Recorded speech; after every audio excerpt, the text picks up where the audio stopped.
नमस्कार बागवान भाइयों, मैं डॉक्टर चंद्र प्रकाश आज आप सभी बागवान भाइयों का और साथ में जितने भी हमारे विक्रेता बंधु हैं और अन्य लोगों का आज मैं अपनी आज की इस मीटिंग में स्वागत करता हूं।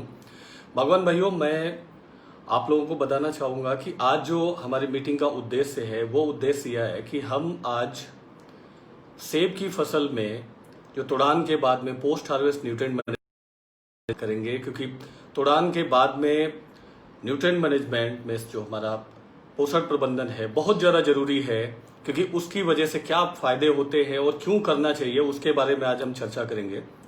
तो बागवान भाइयों, मैं इस पे चर्चा करने से पहले एक चीज जरूर बात करना चाहूंगा कि पौधा और मिट्टी, चाहे वो कोई सी भी फसल हो या हमारे चाहे सेब की फसल के बारे में बात कर ले, पौधा और मिट्टी दोनों हमारे लिए उतने ही इंपॉर्टेंट हैं। क्योंकि अगर एक पौधे की बात करें, उस पौधे को क्या चाहिए, उस पौधे को, कोई सा भी पौधा है जो आप सेब का पौधा लगाते हैं, किसी भी फल का पौधा लगाते हैं, उस पौधे को क्या चाहिए, उस पौधे को चाहिए क्या, उस पौधे को मिट्टी में अगर लगाते हैं तो मिट्टी उसको चाहिए, उसको सूरज का प्रकाश चाहिए, उसको कार्बन डाइऑक्साइड चाहिए अपना भोजन बनाने के लिए, उसको पानी चाहिए और उसको मिट्टी में जो ताकत है जिसको हम बोलते हैं तत्व प्रबंधन, वो तत्व चाहिए। और साथ ही साथ अगर हम बात कर ले तो उस पौधे को जो आपकी मिट्टी में सूक्ष्म जीव हैं वो सूक्ष्म जीव भी चाहिए। क्योंकि ये सारी चीजें, एक पौधे को जितनी भी सारी चीजों की जरूरत होती है, उन चीजों में हम, सूरज का प्रकाश हमारे हाथ में नहीं है, वो प्राकृतिक तौर पर उपलब्ध है, जल आपका प्राकृतिक तौर पे उपलब्ध है, मिट्टी आपकी प्राकृतिक तौर पे उपलब्ध है, कार्बन डाइऑक्साइड आपके प्राकृतिक तौर पे उपलब्ध है, सूक्ष्म जीव भी आपके प्राकृतिक तौर पर उपलब्ध है। मगर उस मिट्टी में जो तत्व है, वो तत्व का जो ताकत है आपकी मिट्टी की, वो मिट्टी की ताकत निर्भर करती है किस पे, आप किस तरीके से उसका तत्वों का प्रबंधन करते हैं। क्योंकि मिट्टी आपकी वही स्वस्थ मिट्टी मानी जाती है जिस मिट्टी में 25% कम से कम जगह होनी चाहिए, किसके लिए, पानी के लिए जगह होनी चाहिए, रंधा अवकाश होना चाहिए। 25% आपके लिए और स्पेस होने चाहिए जो पानी से भरे हुए होने चाहिए, पानी के लिए 25% जगह हो और 25% जिसमें हवा के लिए जगह हो, और जो बाकी बचा 50% होता है, उस 50% में मिनरल्स और ऑर्गेनिक मैटर होने चाहिए। तब जाके आपकी स्वस्थ मिट्टी बनती है। और वो स्वस्थ मिट्टी, जब ये तीनों चीजें 25-25 और 50 के रेशियो में अगर आपके यहाँ आपकी मिट्टी में मेंटेन है, तब जाके उस मिट्टी में हम उम्मीद कर सकते हैं कि जो उसकी भौतिक जो प्रॉपर्टी है, जो फिजिकल प्रॉपर्टी है मिट्टी की, या जो केमिकल प्रोसेस होती है, जो केमिकल रिएक्शंस होती है, जो केमिकल प्रॉपर्टी है मिट्टी की, वो आपकी सही रहेगी। और साथ ही साथ जो सूक्ष्म जीव, जो मित्र कीट की बात करा, जो मित्र जीव आपकी मिट्टी में पड़े होते हैं, जो मिट्टी में आपके निवास करते हैं, वो मित्र जीव भी आपके सलामत रहेंगे और वो अपना काम कर सकेंगे।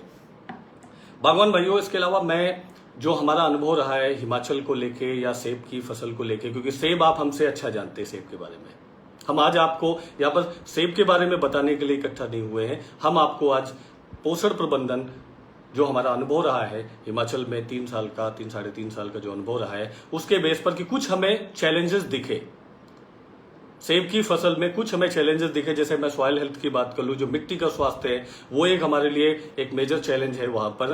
दूसरी बात कर ले, जो उसकी क्लाइमेटिक आपका कंडीशन है वो एक चैलेंज है, जो आपके वेदर का सपोर्ट है, वो क्लाइमेटिक कंडीशन है, वो एक आपके लिए चैलेंज है। और जिसकी वजह से आपका न्यूट्रिएंट मैनेजमेंट कभी कभी हैम्पर्ड होता है, वो हमारे लिए एक चैलेंज है। और उसके अलावा अगर मैं बात करूँ बागवान भाइयों कि जो हमारे डिजीज और इंसेक्ट पेस्ट है, वो भी हमारे लिए एक चैलेंज है। और अल्टीमेटली क्या होता है कि हमारी क्वालिटी, गुणवत्ता कहीं ना कहीं से प्रभावित होती है, वो हमारे लिए सबसे बड़ा चैलेंज बन जाता है। इन चीजों में अगर जितनी भी हमने चैलेंज की बात की, इन चैलेंज में बात करें तो जो हमारे हाथ में है वो क्या है कि जो चैलेंजेस हमारे न्यूट्रिएंट मैनेजमेंट से या मिट्टी के स्वास्थ्य पर आधारित हैं, और वो हमारे फसल पर, हमारे पौधे के स्वास्थ्य पर, और जो हमारी जो फ्रूट है, जो फल है, फल की गुणवत्ता पर जो प्रभाव डालते हैं, वो क्या प्रभाव है। अगर मैं बात करूं, लगभग हर बागवान भाई से अगर कहीं ना कहीं पर ये संबंधित होंगे। जैसे कि हम फल के कलर की बात कर ले, फ्रूट के कलर की बात कर ले, वो हमारे लिए इसकी वजह से एक प्रॉब्लम आती है। उसके दूसरी अगर हम बात करें तो वो हमारे फ्रूट साइज में, साइज भी आज हमारे लिए एक मेजर चैलेंज हो गया, मेजर एक प्रॉब्लम हो गई है अगर हमारा मैनेजमेंट सही है, तत्वों का प्रबंधन अच्छा नहीं है। और दूसरा सेब की बात कर ले, अगर जो सेब है, जो उसका आकार है सेब का, उस आकार की अगर हम बात करें तो किसी जमाने में, पहले के टाइम पर, आज भी काफी लोग हैं जिनके लंबवत सेब होते हैं और आज वो राउंड शेप में कन्वर्ट होते जा रहे हैं। तो ये हमारे लिए एक मेजर चैलेंज है। इसके अलावा अगर मैं बात करूं तो स्टार्च का कंटेंट हो गया, या हमारा शुगर लेवल है, या प्रेशर की बात करें, तो ये हमारे मुख्य प्रॉब्लम है। और अल्टीमेटली अगर इन चीजों को हम अगर किसी चीज से जोड़ते हैं कि अगर हमारा पोषण प्रबंधन प्रॉपर नहीं है, अगर हमारा मिट्टी का स्वास्थ्य अच्छा नहीं है, तो ये सारी प्रॉब्लम के साथ साथ में जो आपका पौधा है, जो आपका प्लांट है, जो आपका एप्पल का प्लांट है, वो प्लांट आपका जिसको आप 70 साल तक लेके जाते हैं, 40 साल से लेके 70 साल तक, 80 साल तक, अलग अलग एज ग्रुप के आपके पास प्लांट है, उनकी क्या होती कैपेसिटी, उनकी जो ताकत होती है वो कहीं ना कहीं से प्रभावित होने लगती है। अगर इसका सही समय पर मिट्टी का स्वास्थ्य न सुधारा जाए और सही समय पर अगर उसका प्रबंधन अच्छी तरीके से ना किया जाए, जो तत्वों का प्रबंधन है, तो आपके मिट्टी के स्वास्थ्य और तत्वों के प्रबंधन ना प्रॉपर करने की वजह से आपका क्या होता है कि पौधे में जो ताकत है, जो फल पैदा करने की, जो फल देने की ताकत है, या बीमारियों से लड़ने की ताकत है, वो उसका स्वास्थ्य कहीं ना कहीं से खराब होने लगता है, या उसकी ताकत हमारी घटने लगती है।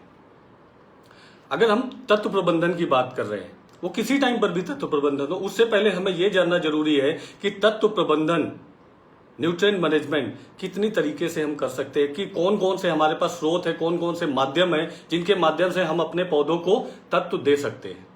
तो बागवान भाइयों, आप सभी लोग उन चीज का इस्तेमाल करते हैं, मगर वो हमारे लिए बहुत जरूरी है कि किस माध्यम से हम कितनी मात्रा में या कितने परसेंटेज तक हम तत्व दे सकते हैं। जैसे कि हमारे पास 3 सोर्स अवेलेबल होते हैं तत्व देने के लिए, पौधों को तत्व प्रदान करने के लिए हम 3 माध्यम का इस्तेमाल करते हैं। पहला अगर हम बात कर ले तो ऑर्गेनिक माध्यम हमारा होता है। ऑर्गेनिक की बात करें तो ऑर्गेनिक को आप 25% तक आप ऑर्गेनिक माध्यम से उसकी पूर्ति कर सकते हैं। जो फसल की जरूरत है 25 से 30% तक उसके माध्यम से आप पूर्ति कर सकते हैं, आसानी से पूर्ति हो जाएगी आपकी।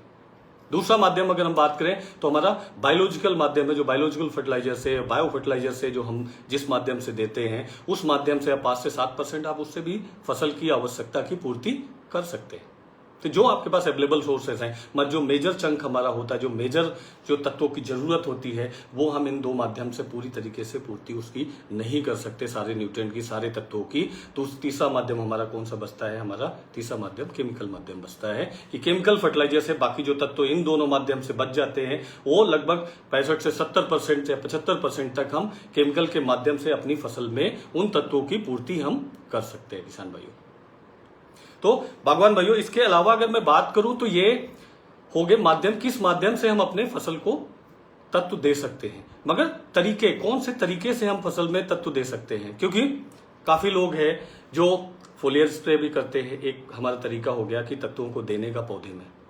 दूसरा अगर हम बात करें तो फर्टिगेशन, जिनके पास ड्रिप इरिगेशन सिस्टम है तो फर्टिगेशन के माध्यम से हम देते हैं। तीसरा हमारा माध्यम है जो हम मिट्टी में डाल के देते हैं। मिट्टी में डाल मतलब सॉइल एप्लीकेशन, बेसल एप्लीकेशन के माध्यम से जो तत्व देते हैं। अगर इनके परसेंटेज की बात कर लें, कि अगर आप 100% फर्टिगेशन सिस्टम आपका चलता है तो आप 100% फर्टिगेशन सिस्टम से जा सकते हैं। जो बचता है उसको आप दूसरे माध्यम से दे सकते हैं, स्प्रे के माध्यम से दे सकते हैं। बट अगर आप 100% अगर फर्टिगेशन सिस्टम नहीं है बागवान भाइयों, तब आपके पास में जो सबसे उचित और तरीका बचता है जिससे पौधा आसानी से आपका वो तत्व सब मिल सके, वो माध्यम आपका कौन सा होता है? वो सॉइल एप्लीकेशन होता है, बेसल एप्लीकेशन, जो मिट्टी में डाल के हम तत्वों को देते हैं। उस माध्यम से आप मिट्टी में सारे तत्व पहुंचा सकते हैं। वो 60 से 70% जो आपके तत्व हैं वो मिट्टी में डाल के आप पहुंचा सकते हैं। जो बाकी बचते हैं, अगर आप फर्टिगेशन और बेसल दोनों करते हैं तो उस बाकी उसके माध्यम से दे सकते हैं। और जो तत्व आपके कमी रह जाती है, या इन बिटवीन फसल में जब आपकी फसल चल रही होती है, अगर उस समय भी कमी के लक्षण दिखते हैं या कुछ ऐसे तत्व हैं, उनको आप स्प्रे के माध्यम से, मतलब फोलियर माध्यम से भी आप अपने फसल में दे सकते हैं। भगवान भैया, अगर ये सारी चीजें करते हैं तो एक चीज इसमें सबसे इंपॉर्टेंट आती है कि समय की हम बात करते हैं। आज हम पोस्ट हार्वेस्ट न्यूट्रिएंट मैनेजमेंट की बात करने के लिए इकट्ठा हुए हैं। तो समय की जब हम बात करते हैं, समय से पहले मैं आपको एक नियम बताना चाहता हूं, जो खाद के लिए, जो तत्व प्रबंधन के लिए सबसे प्रभावशाली है, जो थंब रूल हम जिसको मानते हैं। अगर उस नियम का हम पालन करते हैं तो हमें मैक्सिमम बेनिफिट मिलता है, सब ज्यादा से ज्यादा हम उसका फायदा उठा सकते हैं। जो भी हम तत्व मिट्टी में देते हैं उनका नुकसान कम से कम हो और वो सारे तत्व आपके पौधे तक पहुंच सकें। उसके लिए सबसे पहला कि उसका स्रोत सही होना चाहिए। तत्व कोई सा भी दें, जिस भी स्रोत से दे रहे हो, वो उसका स्रोत सही होना चाहिए। मतलब वो तत्व पौधे के लिए या मिट्टी के लिए आपका होना चाहिए, पौधे में मिट्टी में पहुंच के आपके पौधे तक पहुंचना चाहिए। दूसरा अगर मैं बात कर लूं तो उसकी मात्रा, क्वांटिटी, क्वांटिटी आपकी सही होनी चाहिए, क्वांटिटी ना ज्यादा ना कम, जितनी जरूरत है उतनी मात्रा में ही आप अपने फसलों में तत्वों का प्रबंधन करें, तत्वों को आप डालें अपनी फसल में। तीसरी अगर मैं बात करूं कि उसका समय बहुत महत्वपूर्ण है, क्योंकि हम भी अगर खाना खाते हैं, अगर हम दिन भर में 4 रोटियां खाते हैं तो उन 4 रोटियों को हम 3 टाइम पर खा सकते हैं। पहला, ब्रेकफास्ट में जो हम खाते हैं वो 3 रोटियों में से कुछ रोटी हम ब्रेकफास्ट में खा सकते हैं, कुछ हम लंच में खा सकते हैं, कुछ हम डिनर में खा सकते हैं। वैसे पौधे के लिए समय बहुत जरूरी है कि किस समय पर खाद उसको देनी चाहिए। और चौथा, उसकी जगह, जो प्लेस, क्योंकि जगह आप बहुत जरूरी है कि कौन सा तत्व आपका मिट्टी में देना है, कौन से तत्व को आपको स्प्रे करना है, या किस समय पर आपको मिट्टी में डालना है और किस समय पर आपको स्प्रे में जाना है या फर्टिगेशन के थ्रू जाना है। तो ये 4 चीजें हमारे लिए बहुत ज्यादा जरूरी हैं, क्योंकि अगर बैलेंस क्रॉप न्यूट्रिशन की हम बात करते हैं, संतुलित फसल पोषण की बात करते हैं, तो संतुलित फसल पोषण अगर ये नियम हम लागू करते हैं अपनी फसल में, अपने फसल के प्रबंधन में, तो संतुलित फसल पोषण से क्या होता है कि जब संतुलित फसल पोषण आपकी फसल में होगा तो आपकी पैदावार भी अच्छी होगी। पैदावार अच्छी होगी तो हमारी कहीं ना कहीं से फूड सिक्योरिटी बनती है। दूसरे नंबर पर जब हम सारे तत्वों का प्रबंधन अपनी फसल में करेंगे, अपनी मिट्टी में सारे तत्वों को अगर हम डालेंगे जितनी जरूरत है, तब हमारा क्या होगा, उस जो हमारा सेब निकलेगा उस सेब में वो सारे न्यूट्रिएंट होंगे, और जो उस सेब को खाता है उसकी न्यूट्रिशनल सिक्योरिटी भी हो जाती है, मतलब जो तत्व चाहिए वो तत्व उस तक पहुंचते हैं। तीसरा, जब आपकी क्वालिटी अच्छी होगी, आपकी पैदावार अच्छी होगी, तो आपको उसके पैसे भी अच्छे मिलते हैं, और जिससे कि आपकी फाइनेंशियल सिक्योरिटी बनती है। और चौथा जो सबसे इंपॉर्टेंट है, आपका मिट्टी का स्वास्थ्य, सॉइल हेल्थ सिक्योरिटी सबसे ज्यादा जरूरी है, क्योंकि तत्वों का प्रबंधन करते हैं। क्योंकि मिट्टी, बागवान भाइयों, ना एक दिन में बिगड़ती है और ना एक दिन में बनती है। बिगड़ने में भी समय लगता है और मिट्टी को बनने में भी समय लगता है। इसलिए ये बैलेंस क्रॉप न्यूट्रिशन जो हमने 4R की बात की, ये हमारे लिए इसीलिए महत्वपूर्ण होते हैं कि तत्व तो सभी डालते हैं, मगर तत्वों का नियोजन किस टाइम पर करना चाहिए, किस समय हमें न्यूट्रिशन देना चाहिए और किस समय नहीं देना चाहिए, ये बहुत महत्वपूर्ण है। अगर मैं बात कर लूं कि पोस्ट हार्वेस्ट न्यूट्रिएंट मैनेजमेंट की, मैं बात कर रहा था कि फलों की तुड़ान के बाद में हमें पोषण प्रबंधन क्यों जरूरी है, क्योंकि पोषण प्रबंधन तो हम 3 से 4 बार भी कर सकते हैं, मगर जो हमारा ये वाला पोषण प्रबंधन है क्यों जरूरी होता है, अगर इसके बारे में हम बात करें, क्योंकि जो मेरा अनुभव है, आप में से काफी लोग हैं जो हमें जानते हैं, जो इस समय हमारी मीटिंग में हैं, काफी लोग पहचानते हैं, चाहे वो शिमला डिस्ट्रिक्ट की बात करें या कुल्लू डिस्ट्रिक्ट की बात करें, काफी लोग हैं जो हमें अच्छी तरीके से जानते हैं। तो बागवान भाइयों, जरूरी इसलिए है क्योंकि आप अगर पोस्ट हार्वेस्ट न्यूट्रिएंट मैनेजमेंट करते हैं, अगर इस समय पर पोषण प्रबंधन करते हैं, क्योंकि आपने फल की तुड़ान की है, पौधे में जितना भी ताकत थी वो ताकत आपका फल के माध्यम से आपके पौधे में ताकत खत्म होगी। उस ताकत को पूर्ति करने के लिए आपका पोस्ट हार्वेस्ट न्यूट्रिएंट मैनेजमेंट, जो फलों की तुड़ान के बाद में जो पोषण प्रबंधन है, वो इसलिए जरूरी होता है। दूसरा फायदा इसका ये होता है कि अगर हम इस टाइम पर अगर पोषण प्रबंधन करते हैं, तो जो आपकी आने वाली फसल है, जो आपकी नई फसल आएगी, जो आपके बीमे बनेंगे, वो आपके उसके लिए, आने वाली फसल के लिए, अर्ली ग्रोथ के लिए आपके पौधे में रिजर्व फूड पहुंच जाएगा।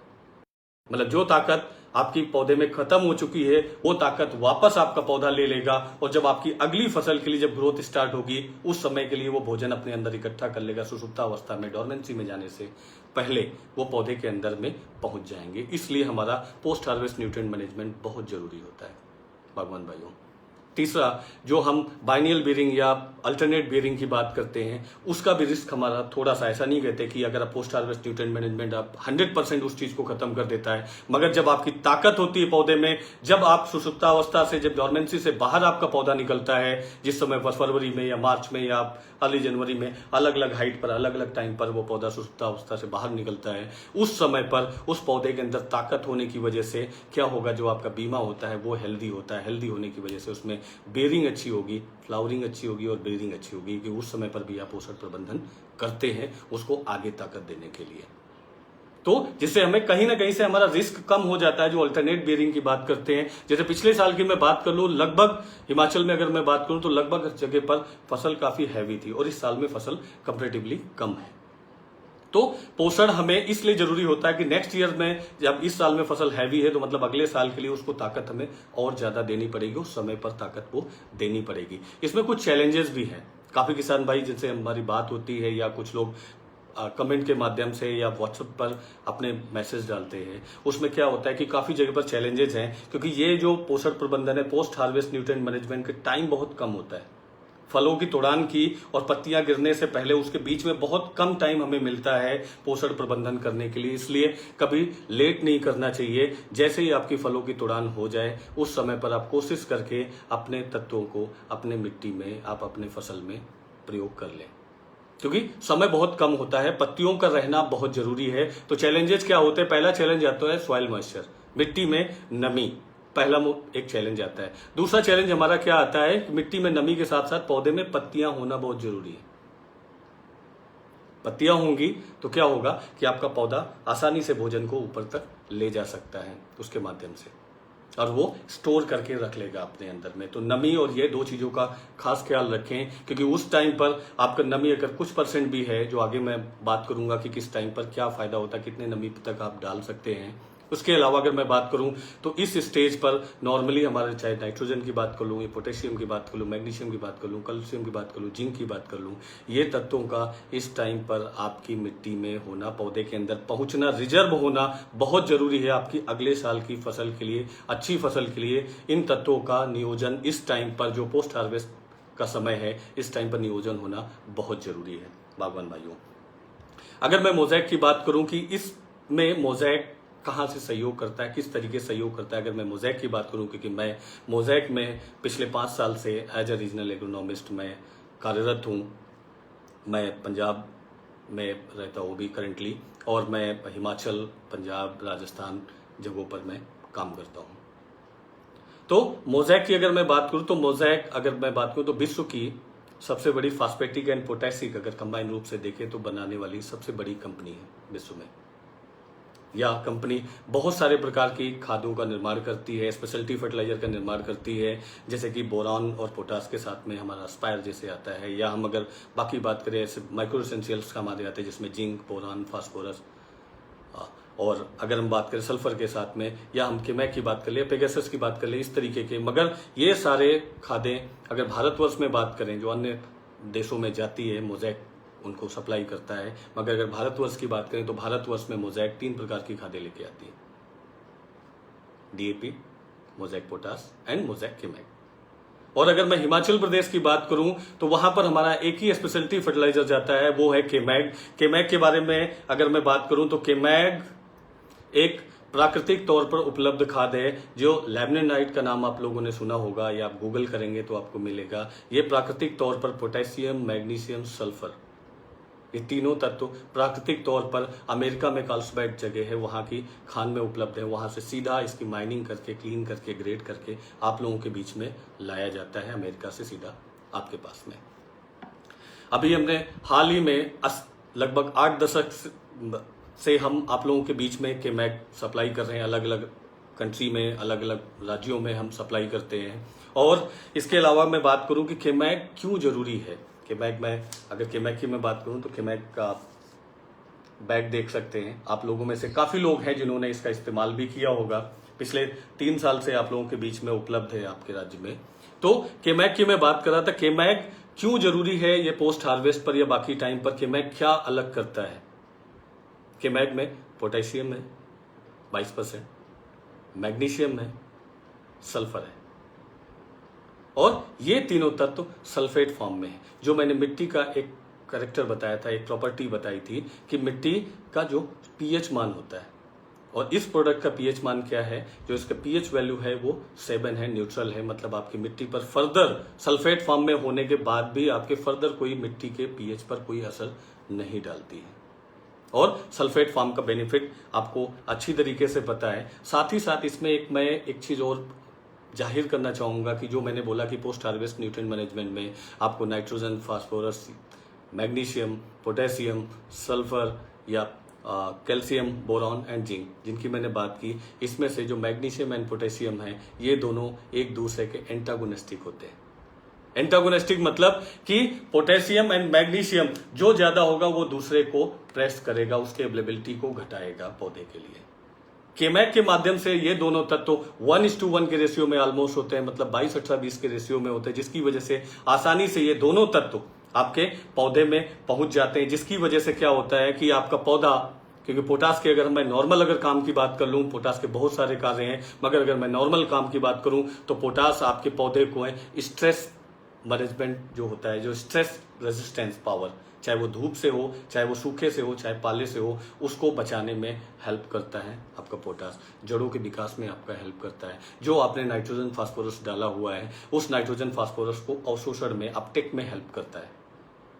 और सबसे बड़ी बात, ये सारे तत्व जब पहुंचते हैं प्लांट की, जो आपकी रेसिस्टेंट पावर होती है डिजीज से, इंसेक्ट पेस्ट से लड़ने के लिए, उसको भी आपका बढ़ाता है, रेसिस्टेंट पावर को आपके प्लांट की, जो आपका डिजीज इंसेक्ट पेस्ट से। और ये सारे न्यूट्रिएंट, अगर नाइट्रोजन आपका आसानी से पहुंच रहा है, फास्फोरस आपका पहुंच रहा है, और पोटेशियम उसमें आसानी से पहुंच रहा है, मैग्नीशियम पहुंच रहा है, तो क्या होता है, आपका प्लांट हेल्दी होता है। हेल्दी होता है तो क्या होता है, उसमें जो प्रोडक्ट आएगा, जो आपका फ्रूट होगा, उसकी क्वालिटी भी आपकी अच्छी बनेगी। और साथ ही साथ पोटास क्या करता है, ये फ्लोएम और जाइलम के माध्यम से, जड़ों से लेके, मिट्टी से लेके जड़ के माध्यम से पत्तियों तक भोजन पहुंचाने का काम, और वो जो भोजन प्रकाश संश्लेषण के माध्यम से बनता है, फोटोसिंथेसिस से बनता है, उस भोजन को वापस हर जगह पर पहुंचाने का काम भी पोटास हेल्प करता है।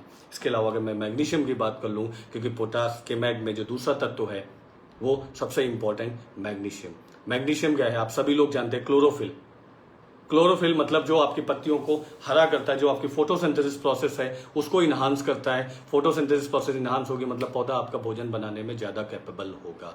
ज्यादा भोजन बनेगा तो मतलब पौधा आपका हेल्दी होगा। क्यों? क्योंकि अगर ये मैग्नीशियम अगर आपका डिफिशियंट होता है, इन केस आपकी पत्तियों में अगर मैग्नीशियम की कमी आती है, तो मैग्नीशियम की कमी क्या आएगी, जो आपका CO2 एसिमिलेशन है, मतलब जो आपका कार्बन डाइऑक्साइड का एसिमिलेशन होता है फोटोसिंथेसिस के टाइम पर, अगर आपके पौधे में, आपकी पत्तियों में मैग्नीशियम की डिफिशियंसी है तो वो नहीं होगा, मतलब फोटोसिंथेसिस प्रोसेस आपकी कम हो जाएगी। फोटोसिंथेसिस प्रोसेस कम होगी तो ओवरऑल आपके जो प्लांट की ग्रोथ है वो कहीं ना कहीं से हैम्पर्ड होगी और साथ में जो उसमें फ्रूट्स आते हैं या बाकी जो ग्रोथ है उन पे भी इसका असर पड़ता है। इसके अलावा मैं तीसरे तत्व की बात कर रहा था जो कि मैग में उपलब्ध है, वो क्या है, आपका सल्फर है। सल्फर भगवान भाइयों, आप सभी लोग जानते हैं कि सल्फर 3 माध्यम से आपके पौधे को मिल सकता है। एक जो एटमॉस्फेरिक सल्फर है वो भी पौधा ले सकता है। दूसरा जो आपकी मिट्टी में ऑर्गेनिक सल्फर पड़ा हुआ है उसको भी पौधा ग्रहण कर सकता है। और तीसरा जो आप सल्फर किसी भी माध्यम से डालते हैं उसको भी ग्रहण कर सकता है। मगर ये जो तीनों सल्फर मैंने बताई, ये तीनों सल्फर तब तक पौधा नहीं ग्रहण कर पाएगा जब तक कि वो सल्फर सल्फेट फॉर्म में उपलब्ध नहीं है। सल्फर का कोई डायरेक्ट रोल आपके एप्पल के प्लांट में नहीं होता है, मगर इनडायरेक्ट रोल की अगर मैं बात करूं, चाहे प्रोटीन सिंथेसिस की बात करूं या अमाइनो एसिड की बात करूं मैं, या आपके जो बाकी एंजाइम बचते को एंजाइम है उनके मैं एक्टिवेशन की बात करूं, उसमें आपका हेल्प करता है। अगर प्रोटीन सिंथेसिस आपकी प्रॉपर नहीं होगी तब भी कहीं ना कहीं से ग्रोथ आपकी हैम्पर्ड होगी किसान भाई।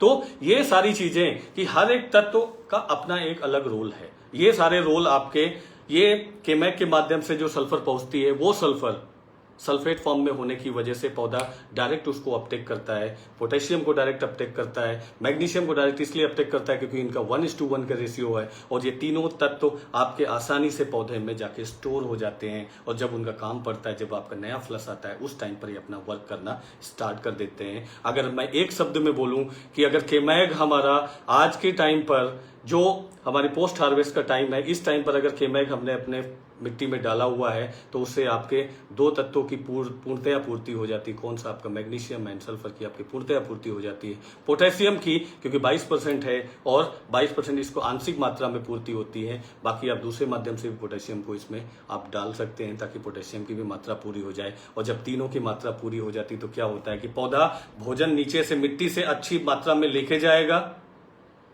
और फोटोसिंथेसिस के माध्यम से, क्योंकि वो रिजर्व हो जाएगा और जब उसका नया फ्लस आएगा तो फोटोसिंथेसिस के माध्यम से फूड ज्यादा प्रिपेयर करेगा। फूड ज्यादा प्रिपेयर करेगा तो पौधा आपका हेल्दी होगा। हेल्दी होगा तो आपकी क्वालिटी भी अच्छी बनेगी, उसकी रोग प्रतिरोधक क्षमता भी बढ़ेगी और साथ ही साथ उसमें जो गुणवत्ता वाले फल हैं वो फल आएंगे। तो अगर ओवरऑल बेनिफिट में बोलूं तो एक शब्द में कि अगर हम केमैग इस टाइम पर डालते हैं और आने वाले आगे कितनी बार में डालना है वो भी मैं आपसे बात करूंगा इसके आने वाली स्लाइड्स में, कि ये जो मैं एंटागोनिस्टिक रिलेशन बता रहा था आपको कि एक दूसरे के दुश्मन होते हैं। Potassium and magnesium. वैसे ही आपका फास्फोरस एंड जिंक, इन दोनों का भी एंटागोनिस्टिक रिलेशन होता है। मगर कुछ ऐसे तत्व होते हैं जिनका आपका सिनर्जिस्टिक, जो आप अपने खेतों में डालते हैं, अपनी मिट्टी में डालते हैं, अपने फसल के लिए डालते हैं, उनका सिनर्जिस्टिक रिलेशन भी होता है, मतलब एक दूसरे के सहायक होते हैं। जैसा आपको मैंने बोला, पोटेशियम, फास्फोरस और नाइट्रोजन के सहायक होता है, मतलब वो साथ में उसको खींच के लेके जाता है। अगर पोटेशियम लेवल आपका मेंटेन है तो नाइट्रोजन और फास्फोरस भी आपका प्रॉपर मिट्टी में से निकल के पौधे में आपका पहुंचेगा, क्योंकि उसके अवशोषण में वो हेल्प करता है। जैसे कैल्शियम और बोरॉन, इनका सिनर्जिस्टिक रिलेशन है। अगर मैं मेरे बागवान भाइयों, अगर मैं बात कर लूं कि डोजेज की, जो मैं बात कर रहा था केमैक की, केमैक आप 3 बार साल भर में डाल सकते हैं।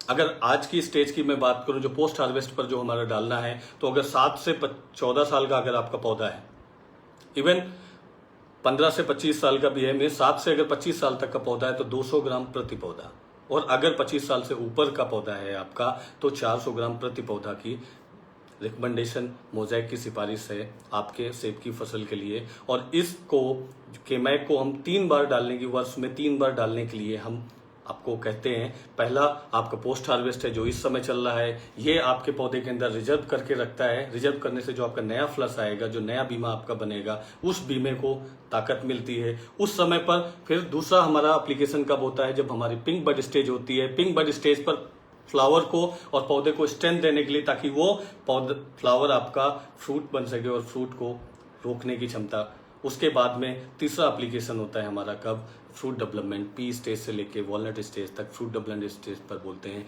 वो हमारा जो एप्लीकेशन जाता है वो बेसिकली किसके लिए जाता है, आपका फ्रूट का साइज, कलर, फर्मनेस, उसके लिए 3 टाइम पर केमैक के एप्लीकेशन की हम बात करते हैं, जिसके माध्यम से आपका मैग्नीशियम कंप्लीट हो जाता है, जिसके माध्यम से सल्फर कंप्लीट हो जाता है, और आंशिक रूप से आपका पोटेशियम कंप्लीट हो जाता है। बागवान भाइयों, इसके अलावा आपके दिमाग में कोई सा भी सवाल हो, चाहे वो खाद से संबंधित हो, केमैक से संबंधित हो, या आपका केमैक या दूसरी फसल में एप्पल के अलावा किसी दूसरी फसल से भी अगर संबंधित आपके दिमाग में कोई सा भी सवाल आता है, कोई भी सुझाव है, कोई भी सजेशन है, वो आप कमेंट के माध्यम से आप हमारे मीटिंग के दौरान या मीटिंग के बाद भी आप उसको छोड़ सकते हैं, जिससे हम कोशिश करेंगे कि आपके हर एक क्वेश्चन का आंसर देने की हम कोशिश करेंगे। इसके साथ में एक चीज़ और मैं कहना चाहूँगा कि हमारा मतलब मोज़ेक का जो उद्देश्य है कि आपकी फसल की गुणवत्ता और पैदावार बढ़े, जिससे वजह से आपका अधिक से अधिक लाभ हो। उसके लिए आप अपने दिमाग में, आप अपने जब भी पोषण प्रबंधन करें उस समय पर एक चीज़ जरूर विशेष बात ध्यान रखें कि balance crop nutrition with 4R। मैं एक बार वापस इसलिए बताना चाहूंगा कि खाद सभी लोग डालते हैं, मगर खाद में मैं बागवान भाइयों जितने लोगों से मिला, अलग अलग जिले में, अलग अलग मंडियों में जितने लोगों से मिला, सबका तरीका अलग है खाद डालने का। कोई कुछ डालता है, कोई कुछ डालता है, कोई किसी टाइम पर डालता है, कोई किसी टाइम पर डालता है। 4R मतलब कि आपका स्रोत सही होना चाहिए, आपकी मात्रा सही होनी चाहिए, आपकी समय सही होना चाहिए और आपकी जगह सही होनी चाहिए। बैलेंस क्रॉप न्यूट्रिशन, जितनी मात्रा में जिस तत्व की जरूरत है आप उतनी मात्रा में ही डालिए। अपनी मिट्टी की जांच के आधार पर आपने अपना लीफ का आपने एनालिसिस करवाया, फ्रूट का एनालिसिस करवाया, उसके आधार पर जितने तत्व की जरूरत है उतने ही तत्व डालिए। माध्यम आपको तीनों पता है कि आपका ऑर्गेनिक है, बायो है एंड केमिकल है। तीनों माध्यम से 3 तरीके से डाल सकते हैं आप। उसको सॉइल एप्लीकेशन कर सकते हैं, उसको फर्टिगेशन कर सकते हैं, उसका आप स्प्रे कर सकते हैं। ये चीज़ें आप दिमाग में रख के आप अपने खेती के बारे में, अगर एप्पल की फसल के बारे में आप अगर करते हैं तो उम्मीद करते हैं कि आपको अगर बेनिफिट होगा इससे डेफिनेटली, क्योंकि हमने जो 3 साल तक अनुभव किए हैं आप सभी लोगों के बीच में आके, जब हम 2018 में पहला, क्योंकि मैं नाम इस समय तो सभी लोगों के नहीं ले सकता, मगर लगभग काफ़ी नाम है जो हमारे दिमाग में है। जैसे कुछ नाम अगर मैं लेना चाहूँगा, जैसे हमारे एकांतवाड़ी में वर्मा जी हैं, या हम अगर चौक की बात कर ले वहाँ पर हमारे शिव सिंह जत्तक जी हैं, संजीव जी हैं। तो ऐसे काफ़ी लोग, जब 2018 में हमने शुरुआत की थी उस टाइम पर जब पौधे में देखा कि क्या होगा केमैक डालने से, केमैक डालने से 1 साल में फर्क नहीं चलता, या किसी भी फसल को कोई सभी खाद डालते 1 साल में आपको 100% किसी चीज से रिजल्ट का पता नहीं लगता है, जब तक कि आप उसको क्लोजली ऑब्जर्व नहीं करते हैं। दूसरी चीज, जब वो चीज 2 साल तक रिपीट होती, 3 साल तक रिपीट होती है, और गारंटी आज तीसरे साल में अगर किसी ने भी उस खाद का कंटिन्यूअस अगर उसमें प्रयोग किया होगा, तो केमैक के बाद में जो भी आपकी प्रैक्टिस थी उसमें केमैक को आपने डाला, उसके बाद में अगर हम बात करें तो पौधा हमारा बता देता है कि साहब हमारी ताकत क्या है। वो पौधा दूर से बोलता है, उसकी पत्तियां बोलती है, उसके फल बोलते हैं कि हमारे अंदर ताकत कितनी है। क्योंकि मैंने बोला मिट्टी एक दिन में खराब भी नहीं होती, एक दिन में सही भी नहीं होती। इसी के साथ में मैं मीटिंग का समापन करना चाहूंगा, क्योंकि समय इजाजत नहीं देता है ज़्यादा देर की। मगर आप लोगों से बना रहूंगा मैं, आप लोगों के साथ में। एक बार शुभकामनाएं हैं आपके पोस्ट हार्वेस्ट वाली फसल के लिए और आने वाले आपके सीजन के लिए। जो नया सीजन आएगा उस समय पर आपका पौधा तंदुरुस्त रहे। आप इस टाइम पर अपने फसल में अच्छे से आप नियोजन करें तत्वों का, जिसकी वजह से आपकी आने वाली फसल अच्छी हो, आपकी मिट्टी का स्वास्थ्य अच्छा हो। और साथ में उम्मीद करता हूं कि आप लोग भी स्वस्थ होंगे और भविष्य में भी आप लोग स्वस्थ रहें। नमस्कार जी, धन्यवाद आप लोगों का।